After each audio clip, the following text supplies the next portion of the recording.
Coming up, playoff basketball is here. We bring you the results for the first round. Plus, a look at District 6 2A and 3A wrestling finals.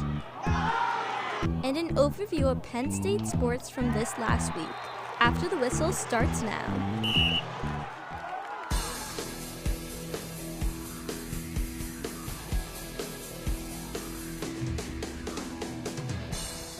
Hello and welcome to After the Whistle. Our crews traveled all over District 6 this week to cover high school wrestling, basketball, and more. Live from University Park, I'm Chris Vadnais. And I'm Sophia Koch. We'll also give you a look at Penn State's basketball, men's lacrosse, and men's hockey. But let's start with Massimo Manfra and Massimo Bonagero for an update on high school wrestling. Massimo's? Thanks, Sophia and Chris. It was a big weekend for wrestling across District 6 as individual championships kicked off in Altoona. Bishop McCourt had 9 wrestlers in the final as they huddled up mat side to prepare for their matches. Jax Forrest wasted no time taking Bald Eagles' Caden Judas down and earning an early 3. So quick. It would be an all-4 show as he would put Judas on his back and earn all 4 on the near fall to end it in the first period. Forrest would win 23-4 to retain his title atop District 6. That's why he's going to Oklahoma State. Don't you know it. Now at 152 pounds, Devin Magro snatches the ankle of Rowan McLean Hartman to claim 3 before later in the first, the Rutgers commit gets Rowan McLean Hartman's knee and takes him to the mat, extending his lead.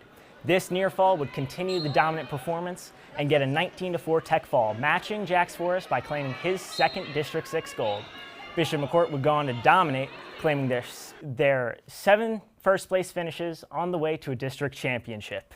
What an impressive showing for Bishop McCourt. I mean, they are just so impressive. You got guys like Jax Forrest going to Oklahoma State, number 2 in the class, and even Devin Magro, who isn't as good, but still one of the top wrestlers in the country. You know, you're overlooking number 1 in the class, Bo Bassett. And after the celebrations, I had a chance to talk to them about the brotherly bond that they share. Some of them, literally.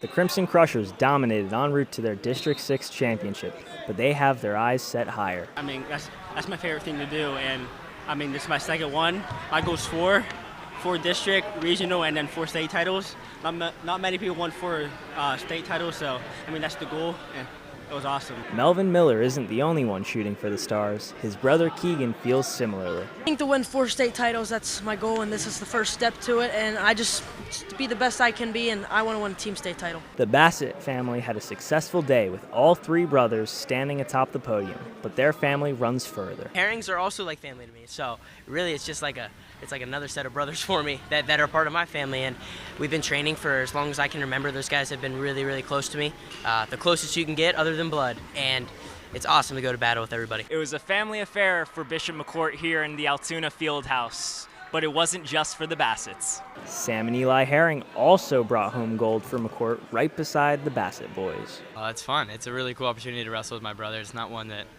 I'm guaranteed to get ever again after high school, so it's awesome. The brotherly impact couldn't be understated as Sam announced his commitment to Penn State last fall to further his wrestling career. Well, as a wrestler, he just beats me up. He does that a whole lot. He'll get me in practice, and he'll go really hard on me.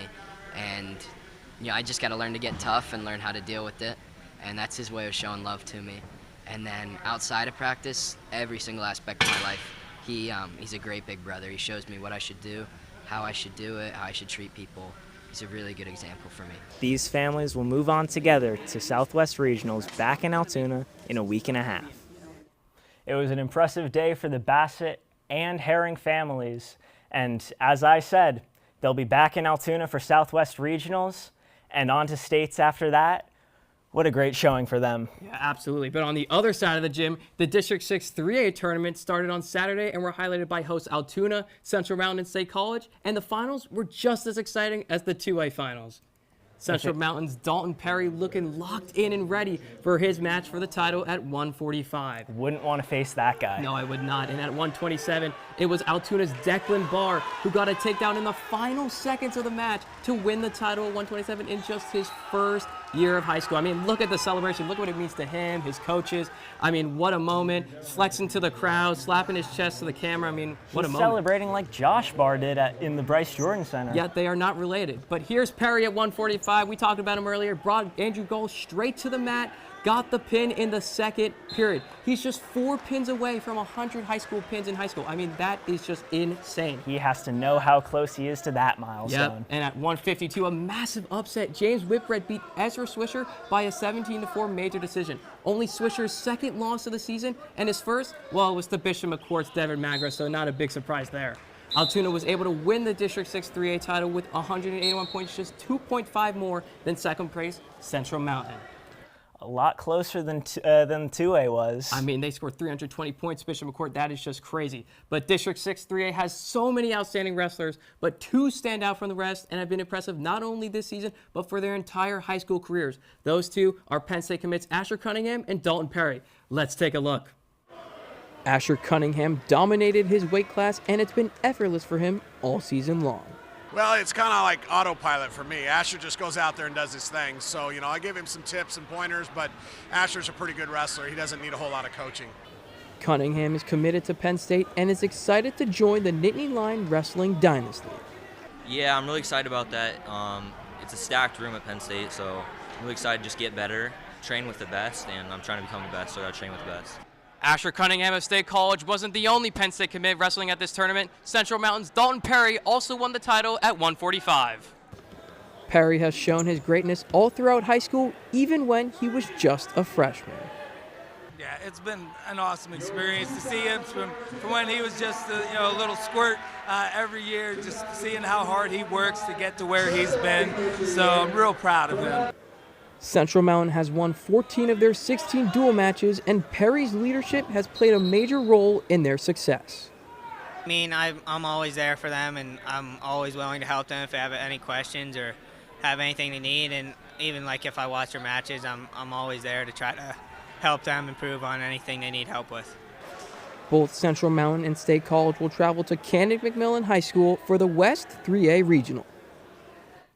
I mean, just great wrestlers, the both of them. Both Penn State commits, so we'll have the ability to see them wrestle right here in University Park at Rec Hall and the Bryce Jordan Center as they come this fall to start their collegiate career. They're going to be so excited, but both 2A and 3A will have just a couple weeks off from competition to prepare for their respective regional. I'm Massimo Bonagorio. I'm Massimo Manfra. Back to you, Sophia.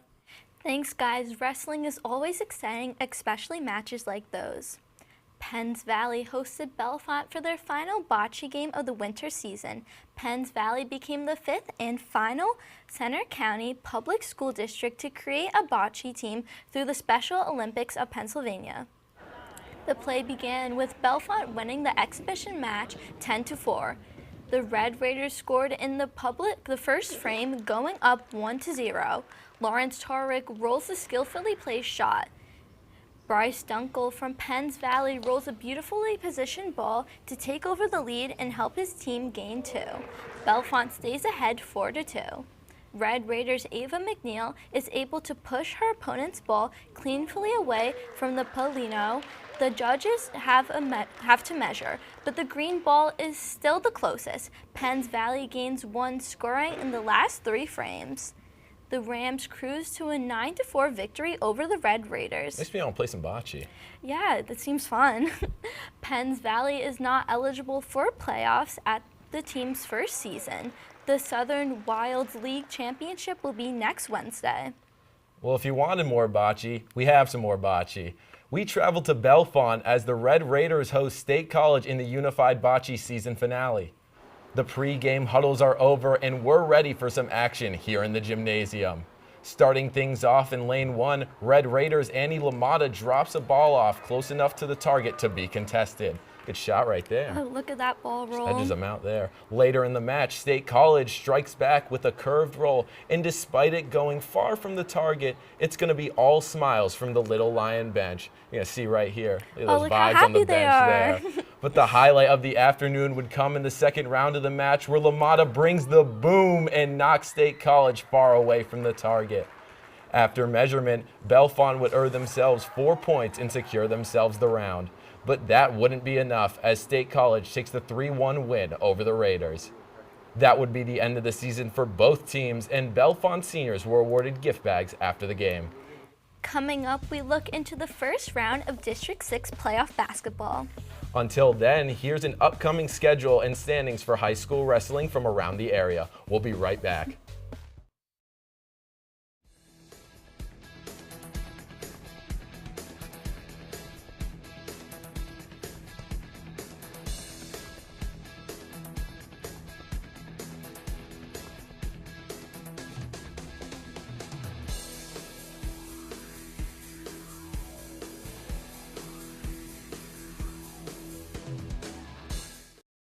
The Marin Center singles traveled to face off against Penn Valley Rams Tuesday night for the first round of District 6 playoffs. Penn Valley was ready to go, but it was all Marin Center out of the gate. Camden Roser hits the jumper in the first 10 seconds of the play. Good shot in motion there. Oh, that was amazing. Later in the first, it's Cameron Pack cruising through the paint, adding 2 for the Stingers, making it 16-15 Penn Valley. A full court pass from Fletcher Ironside to Carter Ironside would tie the game 36-36. At the half, Roser puts up the reverse layup to get the and one, giving Marin Center momentum in the third. Is that Kyrie Irving right there? A fast break from Noah Paddle late in the fourth would give Penn Valley what they needed to defeat Marin Center 63-54. That was a great game there. Marin Center finishes their season 10-12, while Penn Valley moves to face Forest Hills on Friday night. Last night, 3-seed Central Mountain made the trip to 2-seed Hollidaysburg for a 5A boys basketball district semifinals. Both teams are locked in for this win or go home game. But we open up with Vincent Albarano of Hollidaysburg hitting the Euro step and the layup. James Harden, eh? Later on, it's the Tigers defense came up with a block to thwart the Wildcats offense. Blocking them off there.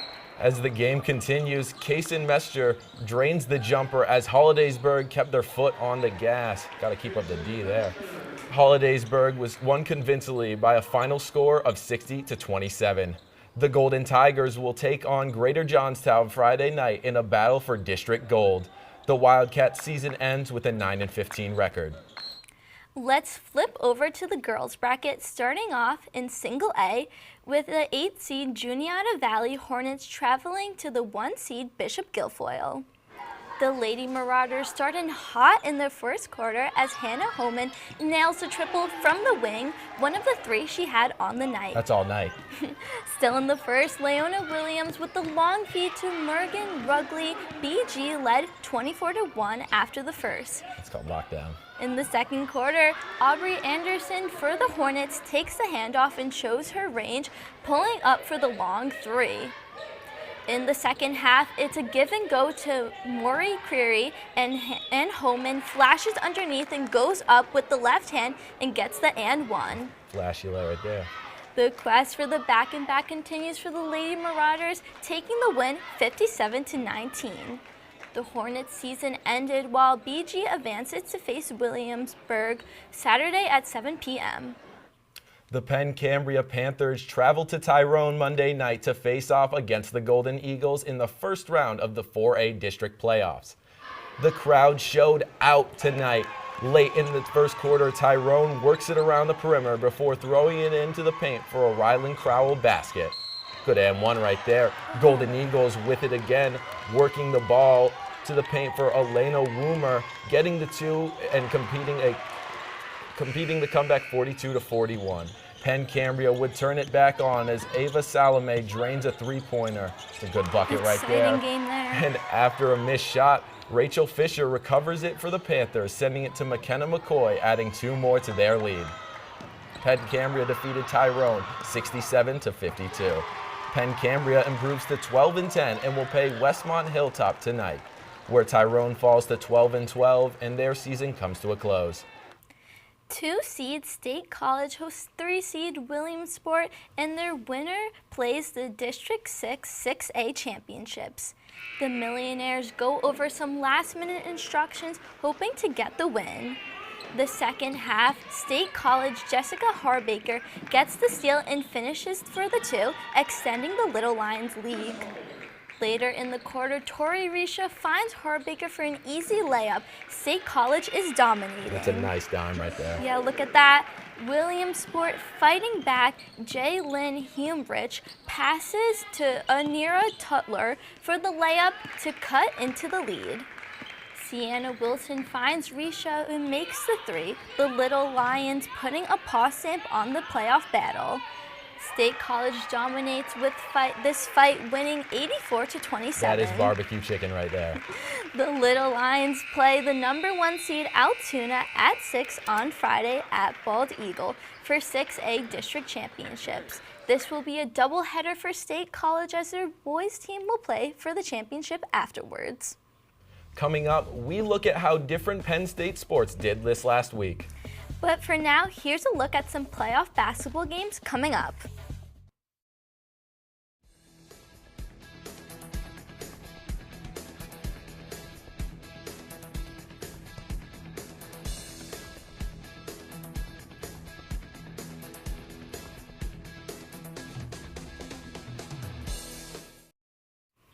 After a 2-game road trip, Penn State men's basketball welcomes Washington from their West Coast to try to end their 6-game losing streak this Saturday.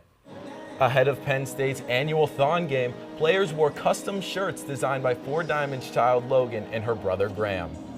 During the first half, Yannick Conan Niederhauser has the ball in the corner, hands it off to Zach Hicks, and he splashes the 3-pointer plus the foul as he lays on the ground after the shot. You don't see a lot of 4-point plays. Jumping on to the second half as Ace Baldwin proves he's the Defensive Player of the Year by intercepting the Husky pass, passes it to Freddie DeLeon, who takes it the whole way for the and one. And this next play might look similar as Baldwin steals it once again, gives it back to DeLeon again, who completes another and one Euro step. This would put Penn State down 1 with about a minute left in the game. Unfortunately, Penn State would not be able to claw their way back as Washington leaves the BJC with a 75-73 victory. Penn State drops to 13-13 and 3-12 within the conference. They will look to turn this around tonight against Nebraska at 6:30. The Penn State men's basketball are preparing to face off against Nebraska tonight at the Bryce Jordan Center. Let's throw it to our reporter, Brooke Casey, who's at the BJC, and she looks a little cold right now. Thanks, Chris. It sure is cold here at the BJC, but that is nothing compared to the cold the Nittany Lions have felt for the last 7 games without a win.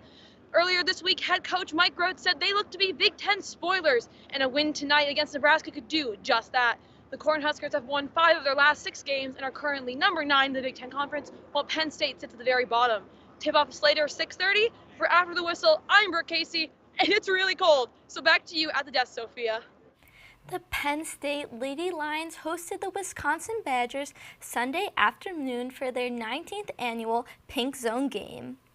The BJC was decked out in pink, even with the Nittany Lion dressed for the occasion.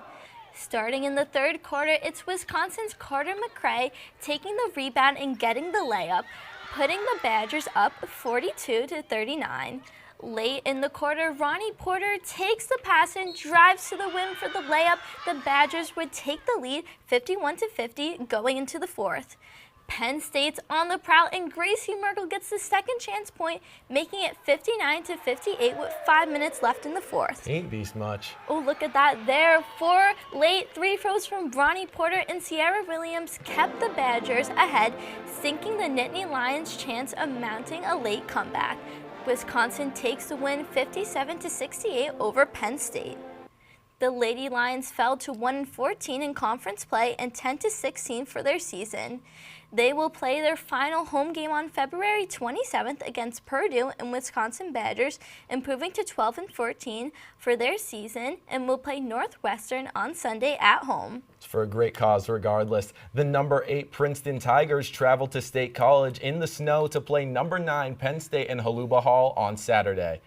The whistle blows and we're underway. Early in the first quarter, it's Chad Palumbo feeding Chase Burns for the goal, making the score 1-0. Look at that celebration Score 2-1 now. Coulter Maxey runs across the top and feeds Burns, who finishes for his second of the game.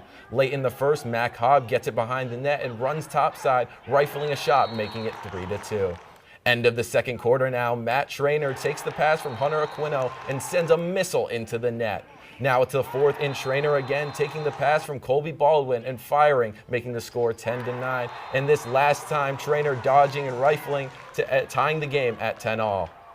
Princeton won in an overtime on a Chase Burns goal. Princeton improves to 1-0 and will play Maryland next at home. Penn State falls to 2-1 and will welcome in Navy next. It looks like a great game to be at, and our reporter Andrew Matz was there. Thanks, Sophia. It really was a great game to be at. Despite the loss, Penn State had a ton of players who stood out for them. The Nittany Lions have a sour taste in their mouth following their overtime loss to the Princeton Tigers. It was a great start to the season as they were 2-0 before falling by a score of 11-10. Despite the loss, there were plenty of standout performances. Matt Schrainer has been the best player for the Blue and White all season, and he showed it once again, having 5 goals on 13 shots on goal. Freshman Hunter Aquino is another bright spot for the team. He's averaging 3 points per game for 9 points this season. Head coach Jeff Tambroni says Aquino had a huge impact on the game. He was intelligent. He wasn't getting outside the scope of the framework of our game plan, but he was willing to put himself in positions and willing to take those shots. Tambroni says Aquino's confidence will bode well for him. Penn State's defense showed tons of confidence like Aquino. They forced overtime in this game, only allowing Princeton to score 2 goals in the second half. I thought they just played really well together. Like their ability to just support one another throughout every dodge, throughout transition was inspirational. Great defense wasn't enough. Penn State lost on a Chase Burns OT winner. The Nittany Lions will look to take the highs and lows from this game and learn from them. Hunter Aquino capped off his performance winning Big Ten Freshman of the Week. The Nittany Lions will look to build off the positives from the loss. After the 5-3 win against Notre Dame on Friday, Penn State faced the Fighting Irish again on Saturday. The Nittany Lions are trying to keep their postseason hopes alive as they take on Notre Dame. In the second period, Danny Konev sent the shot towards the goal, but Nick DeGreves reflects it in to get the second of the night of the season, making it 2-1 Penn State. Early in the third, Aiden Fink collects his second point of the night, making it 3-1. Justin Janickel went for the small breakaway to make it 3-2, but it wasn't enough for the Fighting Irish. The Nittany Lions took the 3-2 victory over Notre Dame, getting their first ever sweep against the Fighting Irish. Notre Dame falls to 9-2-1 and faces Wisconsin this weekend, while the Blue and White improve to 16-11-3 and will take on Michigan State. Well, Sophia, this week was packed with many top moments. Let's go over to Ethan Brinzer for our top plays of the week. Ethan? Thanks, guys. That's right. We had a lot to choose from this week, but we narrowed it down to these top 3 plays. At number 3, Bo Bassett has the leg of Isaac Filak, brings him down to the ground and holds him there for the easy pin in the semifinal round of the 3A tournament. I think we all wish that he was coming to Penn State. Coming in at number 2, Princeton's Chase Burns gets the ball behind the net. He runs around the corner and flicks the ball in the net for the overtime win against Penn State.